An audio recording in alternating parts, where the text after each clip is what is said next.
మన్సూర్ అలీఖాన్ ప్రస్తుతం వార్తల్లో వ్యక్తిగా నిలిచారు. గత కొంతకాలంగా వార్తల్లో ఎక్కువగా వినిపించే పేరు కూడా ఇదే. దీనికి కారణం కూడా లేకపోలేదు.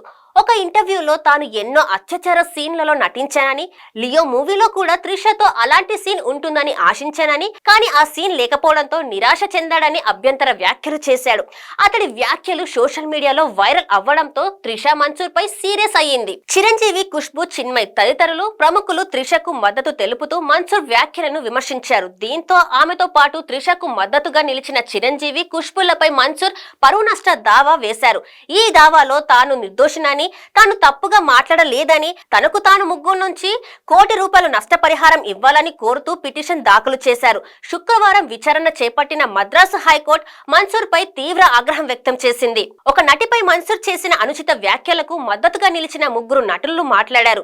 ఏ మనిషి అయినా ఇలాంటి మాటలు మాట్లాడితే ఇలాగే రియాక్ట్ అవుతారని, ఈ విషయంలో వారిపై పరువు నష్ట దావా వేయలేం, ఇదంతా పబ్లిసిటీ కోసమని మన్సూర్ పై హైకోర్టు ప్రధాన న్యాయమూర్తి ఎన్ సతీష్ కుమార్ పిటిషన్ ని కొట్టివేశారు. తమ సమయాన్ని వృధా చేసినందుకు చెన్నైలోని అడియార్ క్యాన్సర్ ఇన్స్టిట్యూట్ కి ₹1,00,000 చెల్లించాలని మన్సూర్ ని ఆదేశించారు.